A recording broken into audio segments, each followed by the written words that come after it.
This is a simple retelling of Harry Potter and the Philosopher's Stone. This story is made for people who are learning English.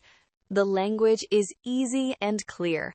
The sentences are short and slow. You can listen to the story, read the text, and enjoy the magic. Relax, listen, and practice your English with Harry Potter. This story begins on a quiet street called Privet Drive. It is a clean and calm street with small gardens and neat houses. People there like normal life. They do not like strange things or surprises. Mr. and Mrs. Dursley live at number 4. Mr. Dursley works in an office. He likes rules, numbers, and order. Every morning he puts on his suit, takes his briefcase, and goes to work. Mrs. Dursley stays at home. She likes to watch her neighbors from the window and talk about them. They have a son called Dudley. Dudley is big, loud, and always hungry. He gets everything he wants. The Dursleys also have a nephew. His name is Harry Potter, but they do not like Harry. They do not talk about his parents. They say his parents died in a car accident. Harry is very young when he comes to live with them. One night, something strange happens. People in long coats walk in the streets. They smile and whisper. Owls fly in the sky, even during the day. A cat sits on a wall and watches the street like a human. A very tall man with a long coat meets a huge man with a beard. "The boy will live here," the tall man says quietly. "They are not kind people," the big man answers sadly. The big man holds a baby in his arms. The baby has black hair and a small lightning-shaped mark on his forehead. His name is Harry Potter. The baby is left on the doorstep with a letter. Then the men leave. Years pass. Harry grows up in the Dursleys' house, but his life is very hard. He sleeps in a small cupboard under the stairs. It is dark and cold there. Harry does not have toys. He wears Dudley's old clothes. Every morning, Mrs. Dursley knocks on the cupboard. "Up! Make breakfast!" she shouts. Harry cooks eggs and cleans the kitchen. Dudley sits at the table. "This is cold," Dudley says. "Make more," Uncle Vernon adds. Harry goes to school, but school is not a happy place. Dudley and his friends laugh at him. "Look at him," Dudley says. "He wears old clothes." Harry feels lonely. Teachers do not understand him. Sometimes strange things happen when Harry is scared or angry. One day, a teacher is angry with Harry. Suddenly, her hair turns blue. Another day, Dudley chases Harry. Harry runs and jumps, and suddenly he is on the school roof. "How did I get here?" Harry thinks. Harry does not understand these things. He feels confused. Before Dudley's birthday, the Dursleys go to the zoo. Harry must come too. At the zoo, Dudley looks at a snake. "Make it move," Dudley shouts. Harry looks at the snake and speaks softly. "Hello," he says. The snake looks at Harry. "Do you live here too?" the snake asks. Harry is shocked. Suddenly, the glass disappears. Dudley falls forward. The glass comes back. "That was you," Uncle Vernon shouts. Harry is punished again. Soon, letters start to arrive. The first letter comes through the door. Uncle Vernon grabs it. "No letters," he shouts, and burns it. The next day, more letters come. They fall through the window. They come through the fireplace. "Stop!" Uncle Vernon shouts. Hundreds of letters arrive. The Dursleys run away. They go to a small house on a rock in the sea. It is dark and cold. Harry feels very sad. On his birthday, no one speaks to him. At night, there is a loud knock. Boom! The door breaks. A giant man enters. "Sorry about the door," he says. He looks at Harry and smiles. "Harry," he says gently, "you're a wizard." Harry shakes his head. "I'm not," he says. "Yes, you are," the giant answers. This is the moment when Harry's life begins to change. "My name is Hagrid." Hagrid looks around the small house. He sees the broken door. He looks at Uncle Vernon. "You should have told him," Hagrid says. "You should have told him everything." Harry feels confused. "A wizard?" he asks quietly. "What does that mean?"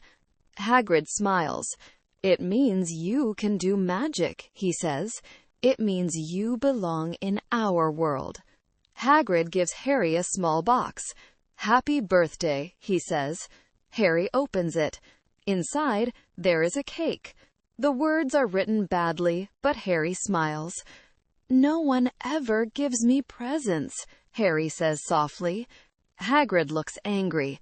He turns to the Dursleys. "You didn't tell him anything," Hagrid says. "You let him live like this." Uncle Vernon shouts, "He will not go." Hagrid stands up.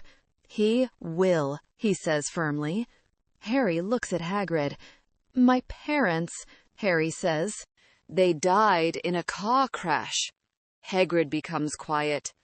"That's not true," he says. "They were killed by a dark wizard."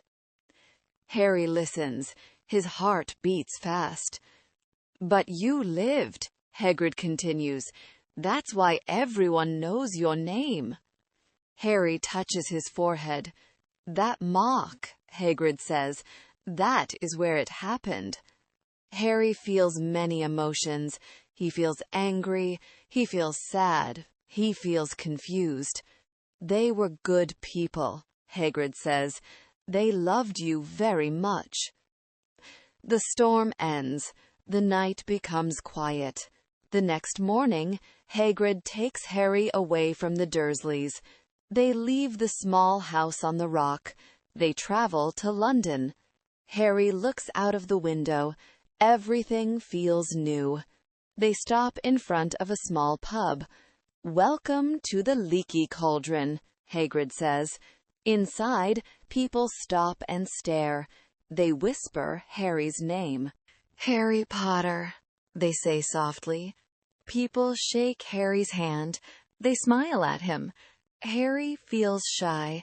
At the back of the pub, Hagrid opens a secret door. They walk through it. They enter Diagon Alley. Harry cannot believe his eyes. Shops are everywhere. People in robes walk and talk. Magic is all around. "This is amazing," Harry says. They go to Gringotts Bank. Goblins work behind the counters. "This is your vault," Hagrid says. "Inside, there is gold." "So much money," Harry whispers. "Your parents left it for you," Hagrid says gently. Harry buys school things. He buys books. He buys robes. At the wand shop, the owner smiles. "I remember your parents," he says. Harry tries many wands. Nothing happens. Then Harry takes one more wand. A warm feeling fills the room. "That's the one," the man says. Hagrid buys Harry a white owl. "She's yours," Hagrid says. Harry smiles. "I'll call her Hedwig," he says. That night, Harry lies in bed. He thinks about everything. "I'm a wizard," he whispers. For the first time in his life, Harry feels happy. The next weeks pass very quickly. Harry stays with the Dursleys. But everything feels different now. Harry knows who he is. He knows he is a wizard. Hagrid comes back one morning.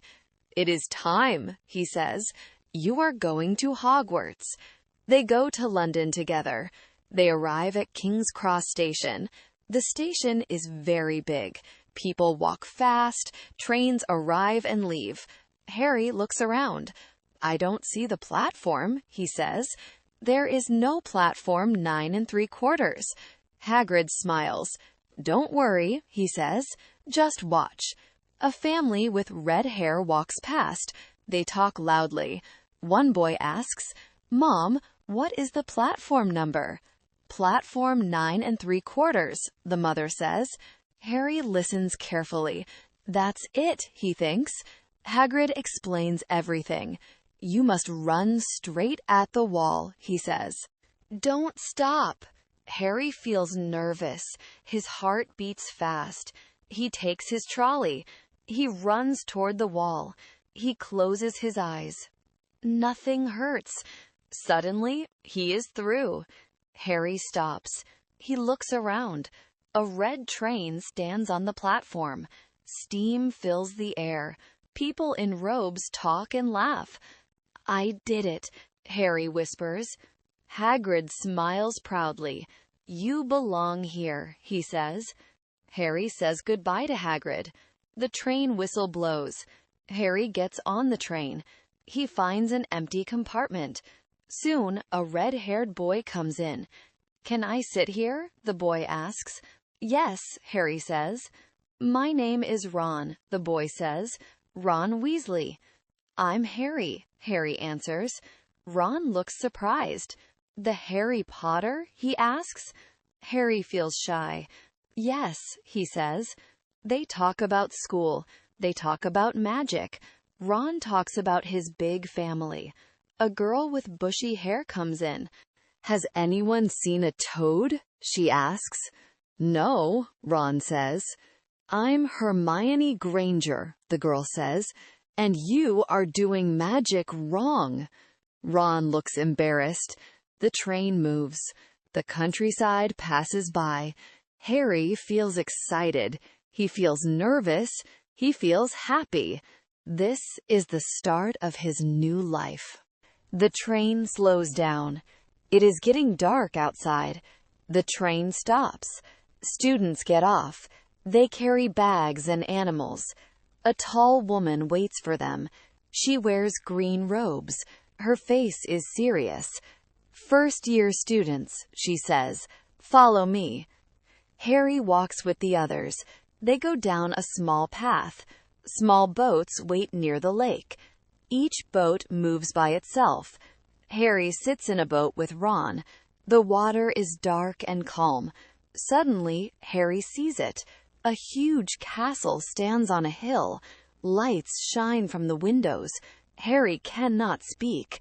Wow, he whispers. The boats stop near the castle. Students walk up many steps. Big doors open. They enter a large hall. Candles float in the air. The ceiling looks like the night sky. Harry looks around. Everything feels magical. A woman with gray hair stands in front. Her name is Professor McGonagall. Welcome to Hogwarts, she says. She explains the houses. There are 4 houses, she says. Gryffindor, Hufflepuff, Ravenclaw, and Slytherin. Each student will join one house, she continues. A small stool is placed in front. An old hat lies on it. The hat begins to sing. It talks about the houses. Harry feels nervous. His hands are cold. One by one, students go forward.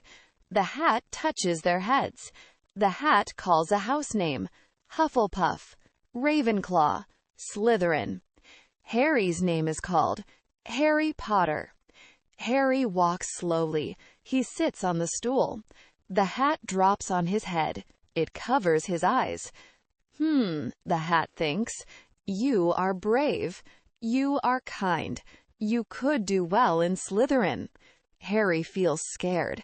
Not Slytherin, he thinks. Please, not Slytherin. The hat pauses. Very well, it says. Gryffindor. The hall explodes with noise. People clap and cheer. Harry smiles. He feels relief. He sits with the Gryffindor table. Ron joins him. The feast begins. Food appears on the tables. Harry eats happily. He feels safe. This is the beginning of Hogwarts. Life at Hogwarts becomes busy and exciting for Harry. Every day he learns something new about magic and about himself. Harry goes to his first lessons. He learns potions in a dark classroom with Professor Snape, who looks at him coldly. Harry feels uncomfortable because Snape seems to dislike him from the first moment. In another class, Harry learns how to use magic words and move objects. Sometimes the spells work, and sometimes they do not, but Harry keeps trying. One day, the students have a flying lesson. They go outside, where many broomsticks lie on the ground. Madam Hooch explains the rules very carefully and tells everyone to listen. Harry holds his broom. He feels nervous but also excited because he likes the feeling of flying. "Up!" the teacher shouts. Harry's broom jumps into his hand at once. Professor McGonagall watches him closely and looks surprised. Suddenly, a boy named Draco Malfoy starts a fight. He takes something from another student and flies into the air. Harry jumps on his broom and follows him without thinking. Harry flies very fast. The wind hits his face and his heart beats hard. He feels free in the air, like he was born to fly. Professor McGonagall sees everything. She is angry at first, but then she changes her mind. Harry is chosen for the Quidditch team. He becomes the youngest player in many years. Ron is amazed and proud of his friend. Quidditch matches are exciting and loud. Harry flies high above the field and watches the game carefully. He looks for the golden snitch, a very small and fast ball. During his first match, something strange happens. Harry's broom begins to move on its own. It shakes and tries to throw him off. Harry holds on with all his strength. People shout from below. Hermione watches closely and feels afraid. Hermione sees Professor Snape looking at Harry and speaking strange words. She believes he is doing something dark. Hermione runs to the teachers. She knocks over Professor Snape by accident and breaks his concentration. At once, Harry's broom becomes normal again. Harry catches the golden snitch. The crowd cheers loudly. Later, Harry, Ron, and Hermione talk together. They believe someone wants to hurt Harry. They believe something dangerous is hidden at Hogwarts. At night, the three friends walk through the castle quietly. They remember the three-headed dog they saw before.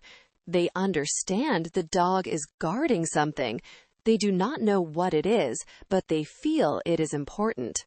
Harry feels excited and afraid at the same time. He knows that his life is no longer simple.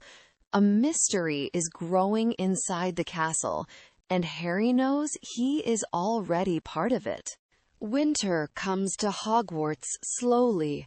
Snow covers the ground, and the castle looks quiet and white. Harry, Ron, and Hermione spend more time together. They study, talk, and think about the mystery inside the castle. They remember the three-headed dog. They know it is guarding something important. One evening, Harry finds an old book in the library. The book talks about magical stones and powerful magic. Hermione reads carefully. She likes books and always looks for answers. "There is a stone," Hermione says slowly. "It can give life and great power." Harry listens carefully. He feels worried. He feels the danger growing. One night, the friends follow Professor Snape. They walk quietly through the dark corridors. They hide behind statues. They listen to footsteps. Snape stops near the forbidden door. He looks angry and nervous. "I don't trust him," Ron whispers. Later, the friends talk in the common room. They believe the stone is hidden under the trapdoor. They believe someone wants to steal it. Before Christmas, Harry gets a present. There is no name on it. Inside, he finds a soft cloak. When he puts it on, he disappears. "It is an invisibility cloak," Hermione says with surprise. Harry walks through the castle at night. He sees many secret places. He feels excited and afraid. One night, Harry looks in a mirror. He sees his parents smiling at him. Harry wants to stay there forever, but Dumbledore speaks to him. "The mirror shows your deepest wish," Dumbledore says. "It does not show the future." Harry understands the warning. He knows he must be careful. Spring comes. The danger feels closer. One night, Harry wakes up suddenly. He knows it is time. "The stone is in danger," Harry says. "We must stop it." Harry, Ron, and Hermione go down through the trapdoor. They fall into darkness. A giant plant catches them. It holds them tight. "Don't move," Hermione shouts. "It hates light." They escape. They continue. Ron plays a dangerous chess game. He sacrifices himself so Harry can go on. Harry runs forward. Hermione stays behind. Harry enters the final room. Someone waits for him. It is Professor Quirrell. He smiles strangely. "You are too late," Quirrell says. Harry feels afraid, but he does not run. He knows he must face the test. This is the hardest moment of his first year. Harry stands alone in the final room. Professor Quirrell looks weak, but his eyes are full of fear. "You are brave," Quirrell says quietly, "but you do not understand what is happening." Harry feels confused. He listens carefully. Quirrell explains the truth slowly. Another dark power lives inside him. It uses his body and his voice. Harry realizes who the real enemy is. He feels cold inside. Quirrell moves closer to Harry. He tries to take the stone. Harry touches Quirrell's hand. Suddenly, Quirrell screams in pain. Harry does not understand, but he does not let go. Quirrell's body burns under Harry's touch. The dark power cannot stand Harry's presence. Harry feels weak. The room spins around him. Everything becomes dark. Harry wakes up in the hospital wing. Soft light fills the room. Professor Dumbledore sits near his bed. He smiles kindly. "You did very well," Dumbledore says. "You showed great courage." Harry asks many questions. Dumbledore answers them calmly. The stone is safe now. It will be destroyed. Harry learns about love and protection. He understands why he survived as a baby. Soon, Harry feels better. Ron and Hermione visit him. They laugh and talk together. They are happy to see each other. The school year ends. Students pack their bags. At the final feast, Dumbledore speaks. He gives points to students for bravery and friendship. Gryffindor wins the House Cup. The hall fills with cheers. Harry feels proud. He feels thankful. The train takes Harry back to London. He looks out of the window. This time, he is not sad. He knows Hogwarts is his true home. Harry smiles. His story is only beginning.